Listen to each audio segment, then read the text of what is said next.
तो तब मुझे एहसास हुआ कि ये जो मैं सोच रहा था उसका मुझे फाइनली आंसर मिला है कि अगर मैं यूट्यूब पे आऊँ, इंटरनेट के ज़रिए मैं हर जगह पहुँच सकता हूँ और यूपीआई आने के बाद इलेक्ट्रॉनिक पेमेंट्स हर हिंदुस्तानी कर सकता है।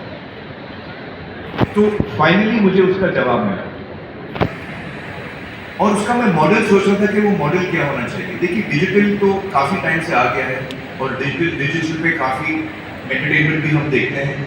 अलग अलग उसके मॉडल्स हैं, सब्सक्रिप्शन मॉडल है और भी मॉडल्स हैं, फ्री मॉडल भी है, बहुत सारे मॉडल्स हैं। और मुझे ये एहसास हुआ कि जो हम बचपन से मैं जो फिल्में देखते आ रहा हूँ या 100 साल से जो हिंदुस्तान में सिनेमा चल रहा है, उसका एक ही मॉडल रहा है हमेशा से, और वो है मॉडल पे पर व्यू। हम एक दफ़ा जाते हैं थिएटर, हम एक दफ़ा पैसा देते हैं और हम एक दफ़ा फिल्म देखते हैं। तो अंग्रेजी में उसको कहते हैं पे पर व्यू। आप एक दफ़ा टिकट खरीदते हैं, आप एक दफ़ा फिल्म देखते हैं। इसको कहते हैं पे पर व्यू मॉडल या ऑन डिमांड। तो मुझे लगा कि जिस तरीके से हम आमतौर पर फिल्म देखते आ रहे हैं, वही मॉडल को मैं अपनी ऑडियंस तक ले जाना चाहता हूँ। पहले वो थिएटर में जाके पे पर व्यू करते थे, एक दफ़ा पैसा दे के एक दफ़ा थिएटर देखते थे, फिल्म देखते थे, अपनी पसंद की फिल्म देखते थे। और वही सुविधा, वही फैसिलिटी मैं हर एक हिंदुस्तानी तक पहुंचाना चाहता हूं। और मुझे समझ में आया कि ये मॉडल पे पर व्यू का जो आज तक चला आ रहा है, वही मॉडल मैं कंटिन्यू करना चाहूँगा यूट्यूब पर। और इसी सोच से कुछ महीने पहले मैंने आमिर खान टॉकीज़ लॉन्च किया। आमिर खान टॉकीज़ कुछ महीने पहले लॉन्च हुआ। उस पर काफ़ी मटेरियल है जो आप देख सकते हैं। उसका नाम मैंने टॉकीज़ इसलिए रखा था क्योंकि मुझे पता था कि कुछ महीने बाद मैं अपनी फिल्म यहाँ पर रिलीज करने वाला हूँ। तो ये जो मेरा एक सपना हमेशा से रहा है, एक क्रिएटिव इंसान होने के नाते मेरा ये सपना हमेशा से रहा है कि मैं हर हिंदुस्तानी तक पहुंच सकूं और हर हिंदुस्तानी तक पहुंच सकूं एक किफ़ायती दाम में, ताकि वो अफोर्ड कर सके। उसकी चॉइस है कि वो कौन सी फिल्म देखना चाहता है, लेकिन कम से कम as cinema makers, as film makers, हम कम से कम अपनी ऑडियंस तक पहुंचने की कोशिश तो करें। और आमिर खान टॉकीज़ जो मैंने शुरू किया, मैंने उसको नाम दिया जनता का थिएटर, क्योंकि वाकई हर आदमी का पर्सनल थिएटर, उसके अगर आपके पास स्मार्ट टेलीविज़न है तो आमिर खान टॉकीज़ आपके दीवार पर है, अगर आपके पास कोई डिवाइस है तो आपके टेबल पर है, अगर आपके पास स्मार्टफोन है तो आपका थिएटर आपके हाथ में है। तो इसकी रीच बहुत बड़ी है और इस सोच को पूरा करने के लिए मैं YouTube से मिला और इस वक्त मैं YouTube के हेड गुंजन को बुलाना चाहूँगा स्टेज पर। गुंजन, थिएटर सिनेमा का जो बिजनेस है, जो थिएटरों में होता है, वो 2% 3% क्यों है, ये भी समझने की ज़रूरत है। देखिए, अमेरिका जो है उसकी आबादी कुछ हमसे 1/3 होगी, 1/3 ऑफ अस रफली, लेकिन उनके पास 35,000 स्क्रीन हैं। चाइना के पास 90,000 स्क्रीन है। हमारे पास स्क्रीन बहुत कम है, हमारे पास करीबन 8 से 9,000 स्क्रीन हैं, रफली देयर। तो ये जो एक डिसएडवांटेज है, जो ज्योग्राफिकल डिसएडवांटेज, अगर मुझे फिल्म देखनी है, मैंने सुना है फिल्म अच्छी है, लेकिन मेरे इलाके में दूर दूर तक कोई थिएटर नहीं है, तो मैं कैसे जाके देखूँ? क्या मैं करूँ कि मैं वो फिल्म देख सकूँ जिसकी मैंने इतनी तारीफ सुनी है? मैं देख ही नहीं पाता। और भी वजह है जिसकी वजह से लोग फिल्म नहीं देख पाते थिएटर में। कुछ लोग उस वक्त थिएटर में चल रही है फिल्म या रिलीज होती है तो कुछ लोगों की तबीयत ठीक नहीं होती, कुछ लोग एल्डरली होते हैं, अलग अलग वजह से कुछ लोग थिएटर नहीं जा पाते। सबसे बड़ी वजह मुझे लगता है कि जो डेंसिटी ऑफ थिएटर्स है वो शायद सबसे बड़ी वजह है। और ये एक जो कोशिश है मेरी वो ये है कि मैं सिनेमा को घर घर में ले जाऊं, मैं सिनेमा को हिंदुस्तान के गांव-गांव पे ले जाऊं और हर ऑडियंस तक हम पहुंच पाएं। और ये डेमोक्रेसी है ऑडियंस के लिए कि वो कौन सी फिल्म कब देखना चाहे। जब आप डिजिटल पे हैं, यूट्यूब पे हैं, वीडियो ऑन डिमांड या पेपर व्यू पे हैं, तो आप अपना समय तय कर सकते हैं आपको कब देखना है। आप अपनी जगह तय कर सकते हैं आपको कब देखना है, किसके साथ देखना है। ये सारा फ्रीडम आपको मिलता है। तो ये सारी वजह थी जिसकी वजह से मुझे लगा कि ये एक आइडिया है जिसका वक्त आ गया है।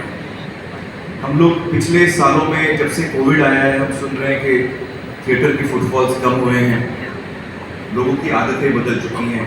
और ये सिर्फ हिंदुस्तान में नहीं, ये दुनिया भर में हम ये ट्रेंड देख रहे हैं कि फुटफॉल्स थिएटरों में कम होते जा रहे हैं। आई सपोज कि इंटरनेट, डिजिटल, सेलफोन आने के बाद, स्मार्टफोन आने के बाद हमारी जिंदगियां बदल चुकी हैं। हम एज ह्यूमन बीइंग्स बदल चुके हैं। आज मुझे जो ज़रूरत होती है मैं फ़ोन पे उसको ऑर्डर करता हूँ।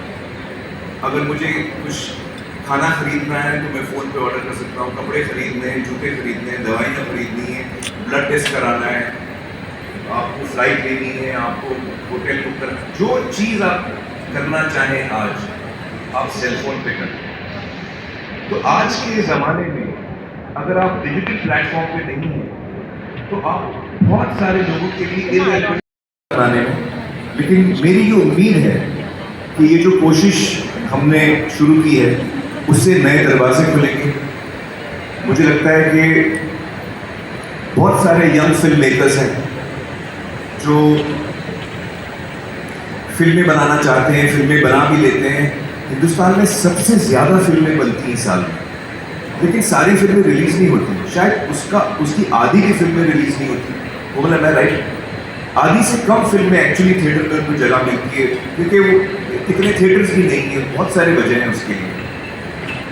तो यंग टैलेंट जो है वो ब्रेक थ्रू कैसे करेगा? थिएटर में मुझे जगह मिलती नहीं और कोई प्लेटफॉर्म, मुझे कोई पैसे देने वाले नहीं है मेरा कंटेंट खरीदने के लिए, तो मैं जाऊँ तो कहाँ? न्यू टैलेंट कैसे ब्रेक थ्रू करें? ये एक मौका मिलता है न्यू टैलेंट का कि आप जब आपने अच्छा कंटेंट बनाया और वो लोगों को पसंद आया तो वो दौड़ेगा, वो एक से दूसरा आदमी बात करेगा, जिसको हम वर्ड ऑफ माउथ बोलते हैं।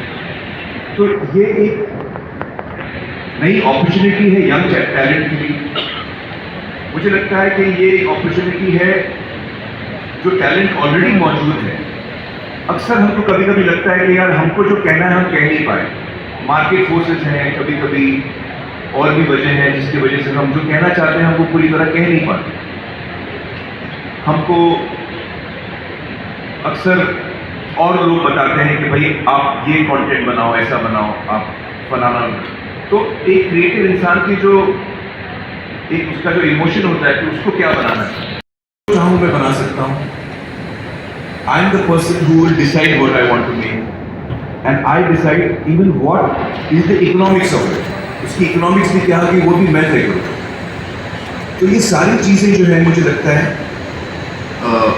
हमने जो प्राइस पॉइंट तय किया है इस फिल्म के रिलीज़ के लिए वो है 100 रुपये। मैं चाहता हूँ कि ये फैमिली फिल्म है। मैं चाहता हूँ कि फैमिली साथ में बैठ के देखें। 100 रुपये की फिल्म में अगर आपके परिवार में 4 लोग हैं तो 25 रुपये पर हेड है, आप फिल्म देख सकते हैं। और वो फिल्म जो आपको देखनी है, ये नहीं कि हर फिल्म आप देख रहे हैं। जो फिल्म आपको अच्छी लगती है, जिसका ट्रेलर आपको अच्छा लगता है, जिसके बारे में आपने अच्छी बातें सुनी है, तो आपको पता है कि यार ये अच्छी फिल्म देखने जा रहा हूँ, थिएटर में आ चुकी है। मेरा फर्स्ट स्टॉप हमेशा थिएटर रहेगा, थिएटर में आ चुकी है। और थिएटर के बाद थिएटर में सिर्फ सितारे ज़मीन का उदाहरण ले लेते हैं। हमारा थिएट्रिकल जो रन है वो कंप्लीट होने तक हम करीबन 80-90 लाख या 1 करोड़ लोगों को दिखा पाएंगे थिएटरों में। 80 लाख और 1 करोड़ के बीच में ये फिगर के यहाँ पे बैठे हैं। बाकी हिंदुस्तान, बाकी के लोग कहाँ देखेंगे? तो ये मेरी तरफ से कोशिश है कि मैं जो मैं काम कर रहा हूँ, जो मैं क्रिएटिव काम कर रहा हूँ, वो मैं हर एक हिंदुस्तानी तक पहुँचा पाऊँ। मेरा ये सपना है कि जो हम सिनेमा बनाते हैं वो हर हिंदुस्तानी तक पहुँचे और आसानी से पहुँचे। और वो किफ़ायती दामों में पहुँचे, ताकि वो डिसाइड कर सके उसे कब देखना है नहीं देखना है, जो उसको जैसे वो सही समझे। लेकिन कम से कम हम एक ज़रिया बना रहे हैं ताकि हम हर हिंदुस्तानी तक पहुँचें। ये एक अटेम्प्ट है। सिनेमा जो कोविड के बाद नीचे जा रहा था, मुझे लगता है कि ये एक विन विन फॉर ऑल हो सकता है। ये फिल्म मेकर्स के लिए एक विन हो सकता है, उनको एक बड़ी ऑडियंस मिल सकती है। अगर आपका काम अच्छा है, लोग पसंद करेंगे तो आप कमा सकेंगे। ऑडियंस के लिए विन विन है क्योंकि उनको कमती दामों में फिल्म देखने को मिल सकती है। आप सोचिए कि एक परिवार में अगर 4 लोग हैं, वो फिल्म देख रहे हैं, 100 रुपये में देख रहे हैं, तो 25 रुपये पर हेड होता है। आप अपने नेबर्स को भी बुला लीजिए। मैं जब छोटा था, हम लोग नेबर्स के साथ में बैठ देखते थे शायरी गीत। आप 8 लोग कर लीजिए तो और कम हो जाएगा।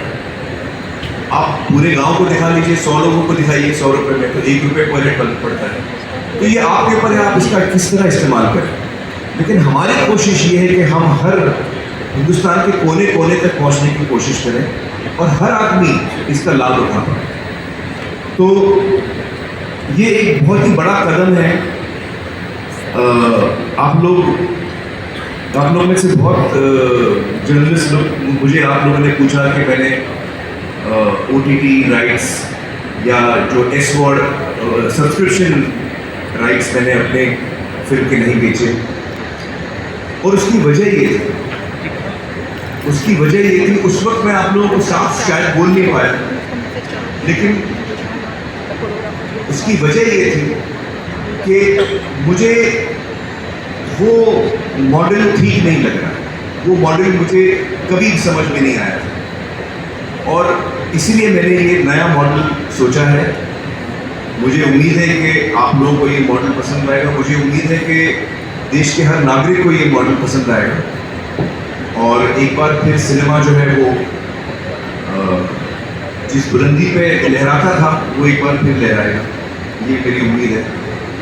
और मैं गुज्जर से गुजारिश करूँगा कि वो भी अपने थॉट्स आपके सामने रखें एज यूट्यूब जो हमारे साथ इसमें पार्टनर कर रहे हैं।